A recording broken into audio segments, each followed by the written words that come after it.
Ok, y ya para terminar la introducción a Python, la otra librería o paquete que vamos a usar para graficar es Plot9, que viene siendo el homólogo a ggplot, ggplot2 en R. Entonces, si ya han utilizado ggplot, van a ver que es prácticamente lo mismo, simplemente cómo se definen algunas cosas diferentes, ¿verdad? Por las diferencias entre R y Python, pero la sintaxis es la misma, ¿verdad?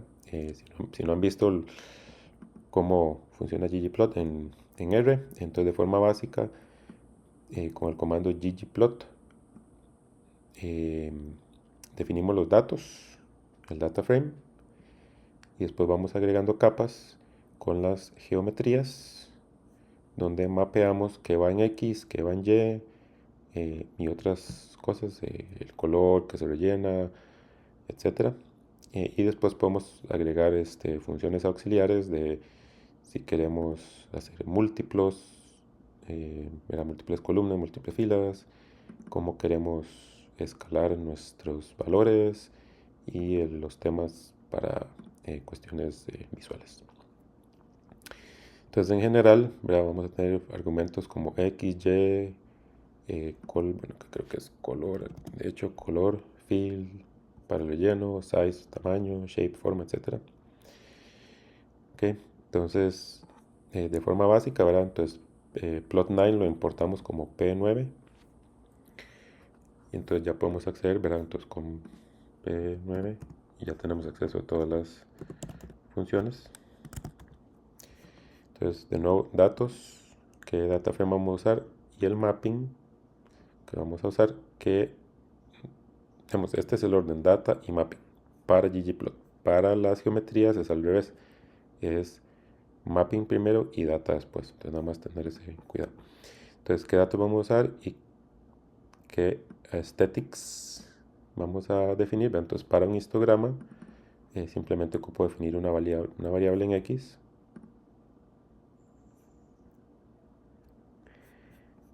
y ya me genera mi gráfico. ¿Okay? Aquí típicamente he encontrado, creo que es como lo recomendado, digamos, aquí lo estoy guardando en un objeto, ¿verdad? Pero vemos que después no lo estoy guardando y siempre hay que encerrar todo el gráfico en paréntesis, porque si no como que no lo despliega. ¿Okay? Entonces aquí estoy haciendo lo mismo que arriba, solo que dentro de histogram estoy cambiando a el número de cajitas, cómo quiero que sea el color, el borde y el relleno, para que vean cómo cambiar esto.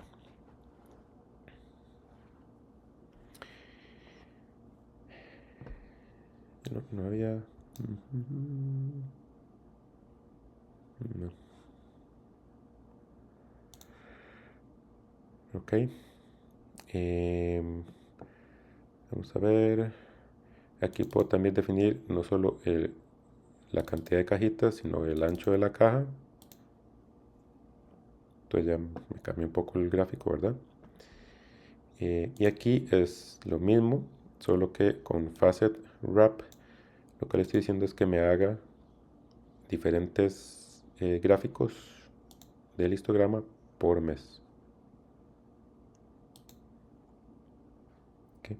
Entonces, eso es similar a lo que hicimos antes eh, con Seaborn. ¿Okay? Pero aquí lo único que tengo que hacer es agregar esto. Después, si quiero graficar la densidad, no el conteo, entonces le agrego el afterstat density, entonces me grafica la densidad. ¿Verdad? Y si quiero graficar la curva de densidad,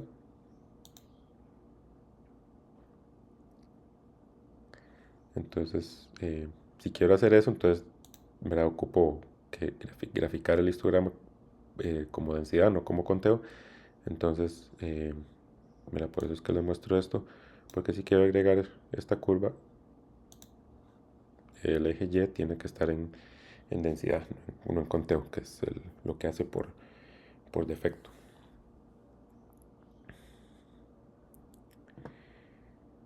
Y aquí es simplemente un grafiquillo un poquillo más complejo, donde agarro el Titanic, grafico la edad en X, que se rellene por si sobrevivieron o no, y en vez de facet wrap, hago facet grid, y entonces le digo que en las filas quiero que me separe las filas por el género y las columnas por la clase. ¿Okay? Y, bueno, una diferencia que se me olvidó mencionar entre el ggplot de R y el plot9 eh, de Python es que las variables siempre hay que definirlas entre comillas. En ggplot, en R no era necesario, pero aquí sí, en Python sí siempre tengo que definir las variables, los nombres de las variables entre comillas. Ok, entonces eso era para los histogramas. Para las barras, ¿verdad? Entonces defino mis datos, que quiero que vaya en X, que quiero que me lo rellene o que me separe además, ¿verdad? De simplemente separarlo por género. Y el g_on_bar, entonces la posición de fill es como es la de por defecto, ¿ok? Y con posición dodge, entonces hace lo mismo a antes cuando en Seaborn le decíamos que dodge true, ¿verdad? Entonces aquí simplemente yo defino el tipo de posición.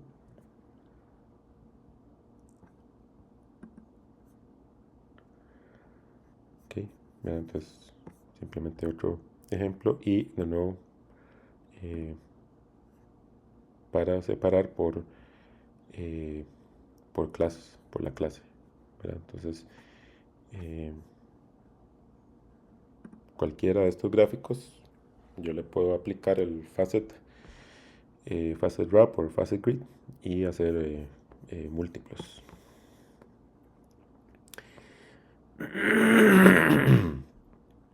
Los gráficos de caja de bigotes similar, ¿verdad? Defino mis datos, defino mi variable que quiero graficar, si quiero que sea solo un único gráfico, que a veces no tiene mucho sentido, ¿verdad? Por lo general se hacen más como comparativos. Entonces, de nuevo en X pongo mi variable categórica, en Y mi variable numérica, y aquí es simplemente como otras cosillas que puedo personalizar en el gráfico, ¿verdad? Que el relleno, que el color, que los ejes, entonces con eh, la función de labs puedo definir los ejes tanto en X como en Y, el título, etc. Y el tema black and white, que entonces ya me pasa de tener este relleno gris a tener un relleno blanco y marcos negros. ¿Okay? Entonces son como otras cosillas, aquí un par de cosillas extras de cómo personalizar el gráfico en general. Para los gráficos de dispersión, de nuevo, o sea, verás similar, datos, y entonces como aquí sí voy a, de nuevo, a XY, ¿verdad? Aquí no digo que es X y que es Y, porque siempre va X primero y Y segundo, entonces no es necesario, ¿verdad? Entonces yo simplemente indico en orden, él va a reconocer en el orden XY y g_on_point para, eh, para los gráficos de dispersión. ¿Okay? Si quiero colorear, si la variable, recordemos que para este caso, la variable de mes estaba como numérica, ¿verdad? No la había cambiado a la categoría, eso lo hice este es el Air Quality, es el de pandas, ¿verdad? Y el RPL es el de polars, que aquí sí lo había cambiado los meses a categórico, ¿verdad? En el Air Quality, entonces están como número. Entonces, si yo le defino el color o el relleno por una variable numérica, entonces lo que me hace como una barra continua de colores. Pero si no, yo puedo, dentro de donde defino el nombre, puedo ponerle este, eh, esta funcioncita de ayuda, digámoslo así, para que me lo convierta en factor a la hora de graficar. ¿Ok? Entonces ya me lo va a convertir en factor y me va a poner valores únicos en vez de una escala continua de color. ¿Ok?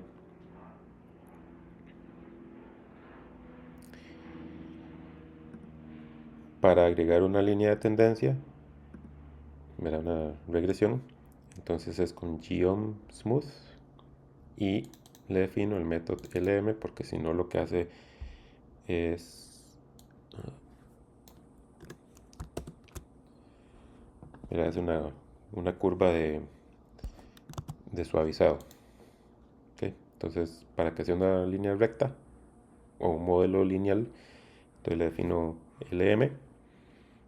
Y también puedo definirle, por ejemplo, de nuevo que sea un cuadrático de la siguiente forma. Entonces, dentro de GeoSmooth, el argumento fórmula, llego y lo escribo.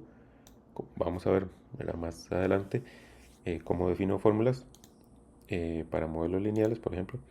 Entonces, y en función de x y x al cuadrado.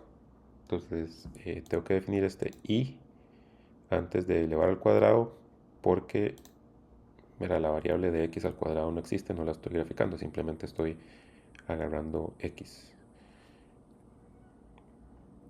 Entonces, entonces así es como puedo agregar un al cuadrado, al cubo, etcétera. Y de nuevo, si quiero eh, graficarlo o separarlo por mes, le puedo agregar el facet wrap. Okay. Y si mal no me acuerdo,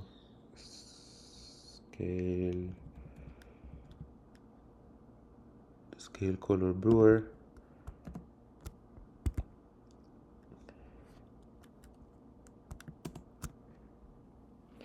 Entonces, por ejemplo, las funciones de escala me permiten definir tanto cuestiones de apariencia como numéricas, rangos, etcétera. Entonces ven que este es el Z1, similar al que usamos antes. Entonces la escala de colores de Brewer, yo puedo definir aquí diferentes tipos, divergente, cualitativo o secuencial. Mira, cualitativo es cuando tenemos esas variables categóricas, secuenciales para numéricas, y divergentes es cuando tenemos por lo general positivos o negativos o queremos mostrar una diferencia. ¿Verdad? Entonces en este caso eh, podemos acceder directamente a las paletas de colores de Brewer y usar valores diferentes a los por defecto. ¿Ok? Y ya para ir terminando, para gráficos estadísticos, me similar al point plot de Seaborn. Entonces, este es como, lo defino en dos pasos y esto lo defino en uno. ¿Verdad? Entonces, en uno igual puedo hacer de nuevo mis datos que va en X, cuál va a ser mi variable agrupadora, digámoslo así, y en Y la variable numérica. Entonces defino con stat summary qué quiero que sea mi función en Y, entonces qué función le voy a aplicar a mi variable en Y, cómo quiero que me la despliegue, el color, y en general a los datos separados por mes para mi variable, que quiero que le calcule el intervalo de confianza y que me lo ponga como una barra de error en este caso, ¿verdad? Y el ancho es simplemente el ancho de estas cabecillas. Y el point plot aquí lo puedo hacer como todo en uno, el stat summary, entonces que los datos me agregue lo mismo que hicimos aquí arriba. Con esto le defino de nuevo un diccionario, ¿verdad? cuál quiero que sea mi intervalo de confianza, aquí en decimal, cuál quiero que sea mi geometría, ¿verdad? Aquí la geometría era punto y barra error, entonces aquí es el point range, punto y un rango, el rango en base al intervalo de confianza, qué color quiero y qué tamaño quiero. ¿Okay? Y para salvar gráficos, entonces lo que hago es ggSave, es la función, y típicamente lo que se hace es que mira, cuando guardo un gráfico, puedo llamar a ese gráfico o, digamos, si llamar a esta función después de que genere un gráfico, me va a guardar el último gráfico que se generó. Entonces, este gráfico P fue el primerito que generamos.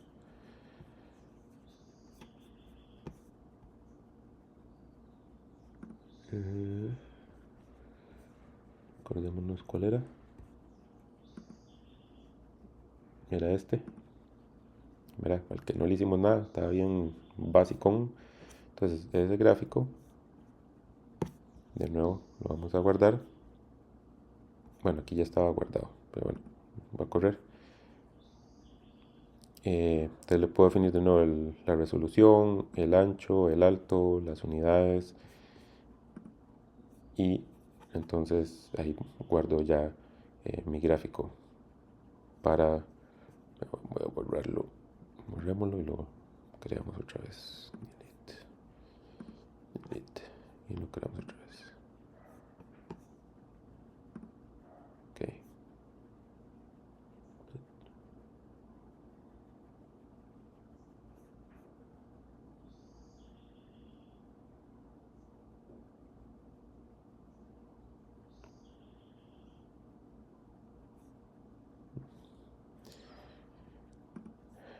Ok.